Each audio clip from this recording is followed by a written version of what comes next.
Hello and welcome to our YouTube channel. In today's video, I'll be doing the mid-year freakout tag. Crazy to think that we are already like halfway through the year. I don't know where the time has gone, but I did look up. This is literally just like the questions that were on Google for the mid-year freakout tag.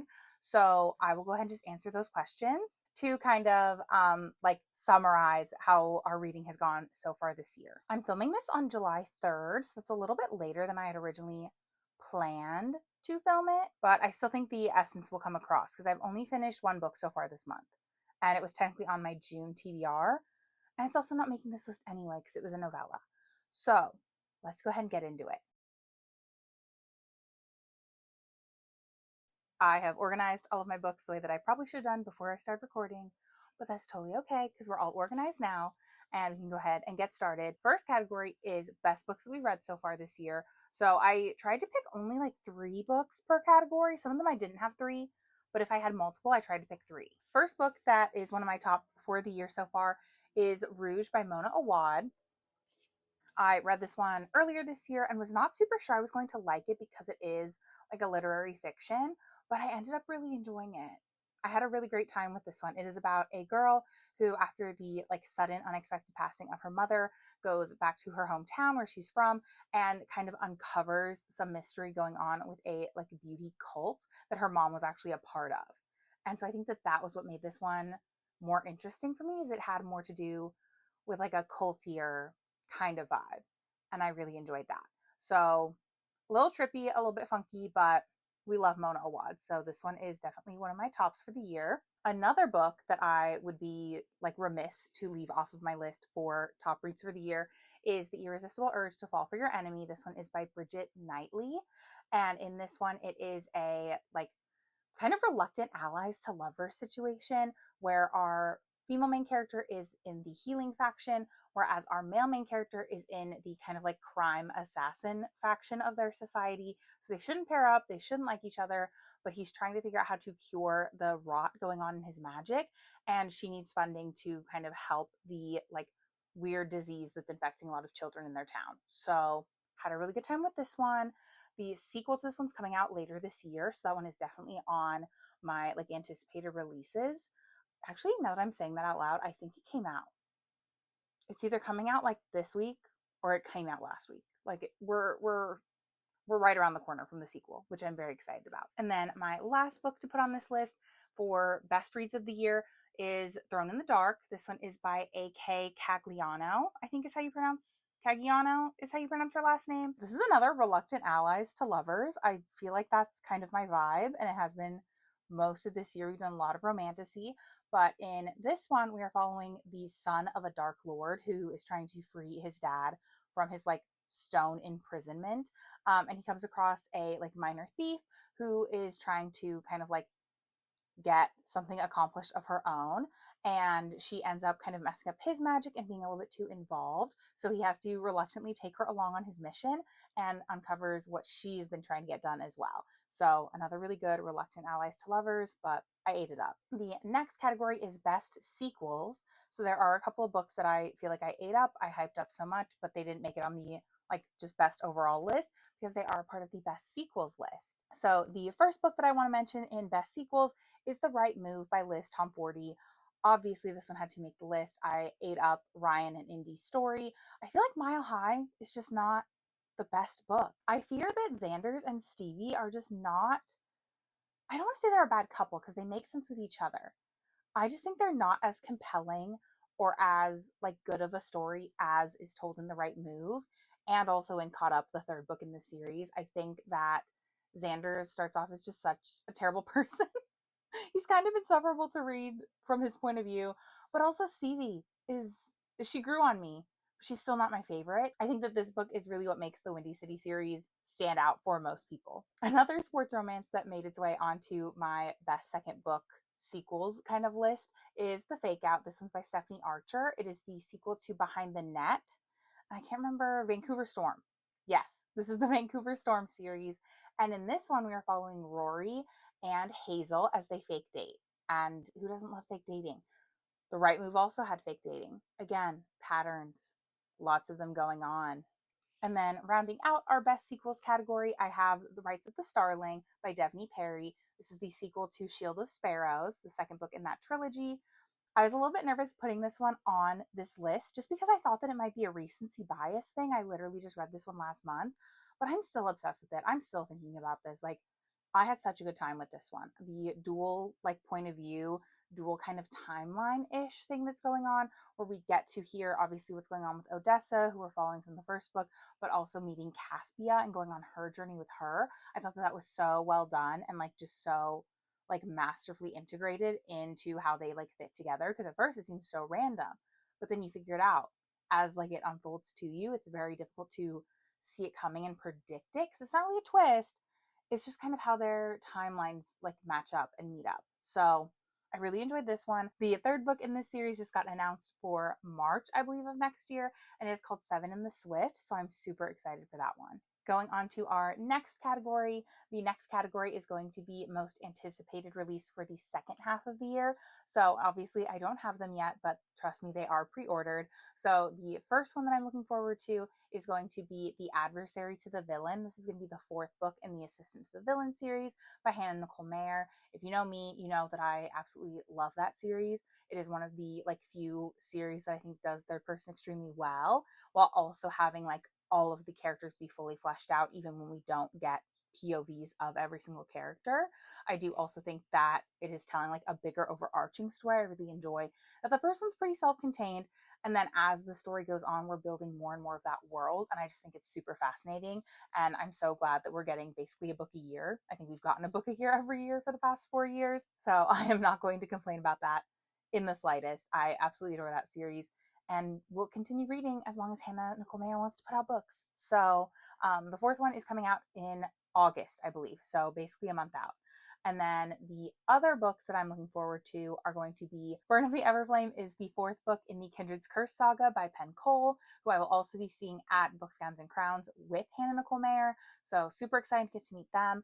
And then the last two books that I'm looking forward to are obviously going to be ACOTAR 6 and 7. Even though I've kind of strayed away from ACOTAR, I think we all know that ACOTAR is the gateway drug of romantasy. I think that everyone who likes romantasy now has read that book because it's just such a tried and true staple that we all get started with it. So that is my last kind of highly anticipated reads for the year that are coming out in October is going to be ACOTAR 6 and 7. Followed by that one, we have my biggest disappointments for the year. This one I did only find two, which I'm kind of glad, but also like a little bit sad. Kind of sucks that I was disappointed twice this year. But the first one is going to be Heated Rivalry. I think we all know that this one just didn't cut it for me. I watched the show after reading the book because I wanted to be like a book purist, and I understand the hype with the show. I fully understand why everyone is so obsessed with them because they're so down bad for each other. And then you read the books after watching that amazing television show, and the book is just smut. And then like when they're not having sex, it's just introducing a new side character that we're going to hear about in a different book. I don't get it. I didn't get it. I don't understand. It wasn't terribly written. It just was like, where's the plot? The plot's not plotting. So overall was very disappointed with this one. And then if you caught my June wrap up, you would know that my other disappointment for the year is Problematic Summer Romance. I go into great detail as to why I really don't like this book in that wrap up video if you want to hear about it. But long story short, I think that Connor and Maya are a terrible pairing in the first place. Connor is a terrible character also. He just sucks. He's the worst. I don't understand who is rooting for him really. And then I also just was not obsessed with like the overall dynamic. Like he really wants to make her like a child who can't make her own decisions. She's like a 23-year-old woman. Like just let her do what she wants. So overall, this one was a no for me. The thing that saved it is obviously the side characters. Allie's kind of known for having great dynamics with her side characters, and they always have like good like friends and good people in their lives. So the side characters saved it, and also the setting being at like an island in Italy, like coastal town, wedding vibes. That was super cute and fun. But the love story, we're not buying it. So those are my two disappointments so far for 2026. My biggest surprise of the year, I actually only had one book for this category because I took it to mean like surprise, like good, like yay, happy. I contemplated putting it in my like best sequel continuation of a series, But then I was like, no, because there's a better category for it. So for best surprise, I'm going with Duskbound. This one is by Greenwich and Lennox. And the main reason why I'm putting this one under surprise is based on how the first book in this series, Riftborn, goes. I did not expect to like this one as much. I was very nervous going into this one. I knew I was going to like it because I was enjoying the world building that we were getting, but I hated the love interest. I was so like anti whatever his name. I don't even remember his name. That's how much I didn't like him. So I was just over here like, girl, like get it together, find a new man. She did. She did. Yeah. She found a new man. She found new friends. She found a new world. Homegirl found everything in this book. I was having the best time. The one thing I'm a little nervous about, and I'm also nervous about this with the Seven and the Swift and the Seven, the whatever the third book in the Devney Perry series is. These are trilogies, guys.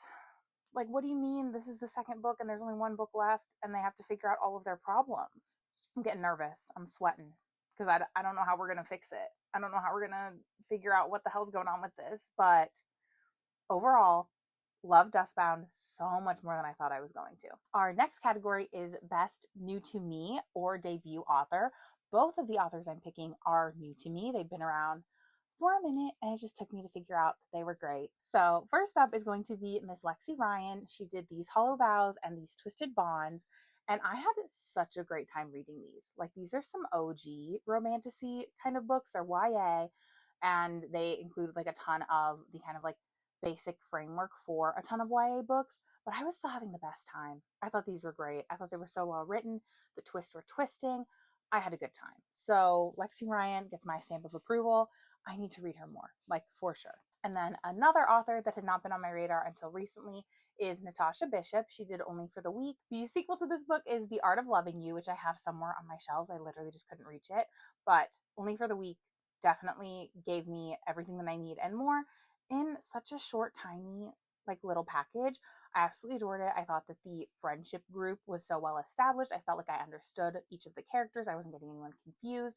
And also, like, just the setting, the atmosphere of like beach getaway weekend, friends with benefits time.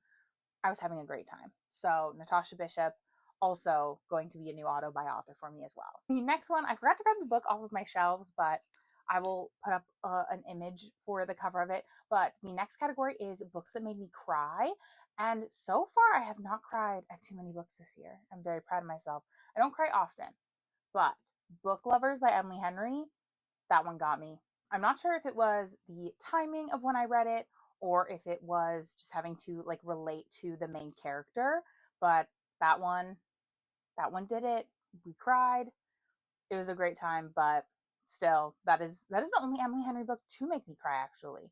I didn't cry during Beach Read and I didn't cry during People We Met on Vacation, mainly because I didn't like People We Met on Vacation, but beside the point. So we'll see. I do think Happy Place is going to make me cry harder, which is part of why I'm scared to read it. But at least she got me with Book Lovers. And now on the opposite end of the spectrum is books that made me happy. So first book on that list is going to be Serial Killer's Guide to San Francisco. Even though I didn't love the mystery crime kind of aspect in this book, I do always really enjoy whenever the like main suspect like comes out on top and the cop that's like actually like working the case and her like spark up a little budding romance. I feel like that doesn't happen like a ton, but it's happened enough that I think it should be its own trope. And it happens in this book. And I thought that was super cute and super fun. I just had a really good time with this one. I felt like it was a little bit obvious who the killer would be. Like, it just, if you know true crime and you know crime in general, you know who usually does it. And I feel like that was just kind of like dangled in front of our face the whole time. But overall, I really enjoyed this one. I know it's a series, so I do need to pick up the like next, I think the next two are out right now. We will see when I get around to reading these and, adding them to my TBR in general. The next book to add to the category of books that made me happy would be The Love Wager by Lynn Painter. I thought this one was super cute, super fun. I had a great time reading this one as well. We're following Hallie and Jack as they decide that they are going to, go on dates with other people. They're not compatible with each other. So they think we'll go on dates at the exact same time. And if one of us needs an out, the other person will be our out. And they end up bailing on multiple dates and going to the taco spot right across the street from where they keep taking all of these dates. So overall, I had a really good time with this one. Didn't love the like additional little plot line of like going to a wedding where Hallie's ex was there. That felt a little unnecessary to me, but like overall, I was really enjoying this one. It made me very happy. I thought that it was like the perfect like way to wrap up the story at the end. Sweet, cute, contained, adored it. Moving on to our second to last category is books that I need to finish before the end of the year, which I'm hoping to finish my 26 books to read in 2026. I think I've read 10. I think I've read 10. Yes. I just counted because they're still in a stack in my reading chair. I just move them whenever I want to sit in my reading chair. It's fine. That was supposed to motivate me to read them, and it doesn't. But when kind of looking at the stack, The Invisible Life of Addie LaRue is the one that I've been wanting to read the most. I feel like I just keep putting it off because I keep thinking like, what if it's not the right time and I don't end up loving it? Because I do think it is the kind of book I would love. I don't usually love historical, but I do like the premise. I do like the kind of like element of magical realism where homegirl's like living through all these time periods, but like is kind of cursed that no one remembers her. And so I do think that it's super fun and super interesting. And I do want to read it. But if I read it the wrong time, I might rate it low and not like it. And that's what makes me nervous, is like the possibility of it being right book, wrong time. Because I also just hate DNFing. And so like even just like pausing it for a book that I think I will like this much, I do think that will hurt. Because I haven't paused a book in a really long time. I think that when I was first starting out my reading journey, I paused books a lot because I didn't know what I liked. And now I have a better sense of my reading tastes. And that makes me want to actually finish the books I start. And so that makes me realize, like, oh, if I start this one, like, I'm committed. Like, we're finishing it. And that scares me. And then our last category in the kind of mid-year like freak out challenge is the most pretty books that I've gotten this year. So the first one to include in that would be The Sun and the Star Maker. This one's by Rachel Griffin. And honestly, I love the sprayed edges, but I just think that the cover is really pretty. I don't know a ton about this book, if I'm being honest. I just got it because it was really pretty. But after reading the little inside flap, it seems like we're following our main character who meets the Star Maker, who like she didn't realize she could meet. She'd heard he was like an urban legend kind of thing.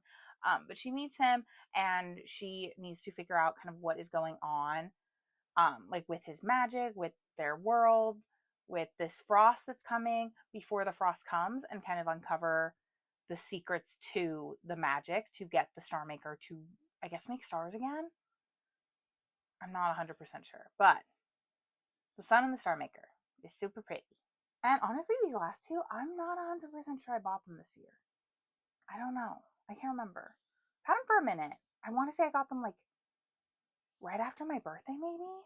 So the first one is Starside. This one's by Alex Astor. The main reason I'm including it is for the gorgeous sprayed edges, but I also do think that the cover's super pretty. The premise of this one does remind me a lot of Lightlark though, which makes me a little nervous. Like, I get it, a magical world that appears every like 100 years for like a Deadly Trials game. Sounds so fun and so cool. But we can't really do that every book, girl. Like, we need to do something different. So I'm looking forward to reading this one. I just don't know when I actually will read it. I know for sure I got this one this year because it came out this year. I checked. So this one is The Wicked Sea. This one's by Jordan Stephanie Gray. And this one also, I think, is just so stunning. The cover's like too reflective. It keeps like picking up my ring light. Okay, that's a little bit better. Okay, but with this one, I believe we're following a mermaid or a siren. I don't remember exactly what she is, but she somehow gets bonded to a like wizard warlock character who is supposed to like capture her, but he ends up having to help her. So another reluctant allies to lover situation, which I love. And then we also get the super stunning, gorgeous end papers. So I'm super excited for this one. Another book that I don't know when I'm going to get around to reading it. I feel like I'm always in the mood for something like a little like witchy, a little by the sea, but I always forget what options I have. So maybe I'll pick this one up next month. End of summer vibes. We'll see. There is my completed mid-year freakout video. Can't believe that we've kind of read the majority of these books except for the last like four. We read the majority of these books this year, and overall had such a great reading year. I think I'm at 51 books, I think. But yes, we are basically halfway to our 100 book goal for the year. We're getting some amazing books in the meantime. So if you make it to the end of this video, go ahead and leave the like funny, silly, goofy face emoji, just to like signify the fact that we're freaking out, that the year is basically half over. Like, I thought I had so much time left. No, 2026 only has 6 more months. We are basically in the home stretch of the year, which is crazy to think. I feel like July and August, at least for me, always fly by so fast. And then September is when I usually like have stuff happening in like my own personal life. And then it's the holidays right after that. So we'll see. We'll see how that goes. But yes, leave the little freak out emoji, and I will see you guys in the next video. Bye. That was so brave. Very brave man. Okay. Hi, hello, and welcome to our YouTube channel. Let me fix my freaking necklace. Oh, you went down? Okay, good boy. Hi, hello, and welcome to our YouTube channel. In today's video, I'm going to be doing my mid-year freak out video. That didn't make any sense. I should have organized these a little bit better. First category, let me make sure I got them right. Okay, I have my list like right in front of me. I fear that oh my god, what's his name? Who's the guy in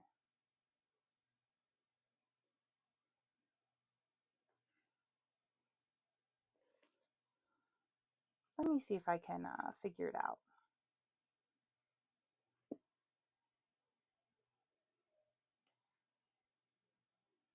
Xander, that's his name.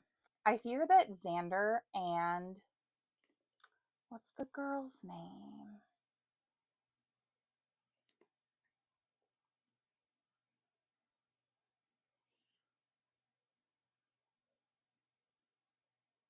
Stevie. There we go. I think that this is really what makes the Windy City, there we go. Burn of the Everflame, that is the last book in the, what is it called? Kindred's Curse. There we go. And then you watch the weird, or not the weird, you don't watch. And the next category, I'm going to change my battery before the next category. That's what we're doing. Where were we? Oh, yes. That was kind of gross. So, first one is going to be Lexi Ryan. She did These Twisted Vows and these Hollow Vows. We're just going to start that over. And the sequel to this book is haha. Oh, dang it. I forgot to grab that book. Okay. So, first book, not do that. We are following, I believe her name's Hallie. Yes. Yes. I remember. When looking at the books that I put on my 26 books to read in 2026, The Secret Life of Addie LaRue, The Secret Life. This is not The Secret Life of the American Teenager Girl. What are we talking about? Is going to be The Sun and the Star Maker. I had to like read. I don't know a ton about this book because I have not read it yet. Are we surprised? But I believe it has something to do with like, okay, got distracted. So these both aren't in my birthday haul. So maybe I got them in December, which is not this year. Whatever, it's fine. And we're getting some amazing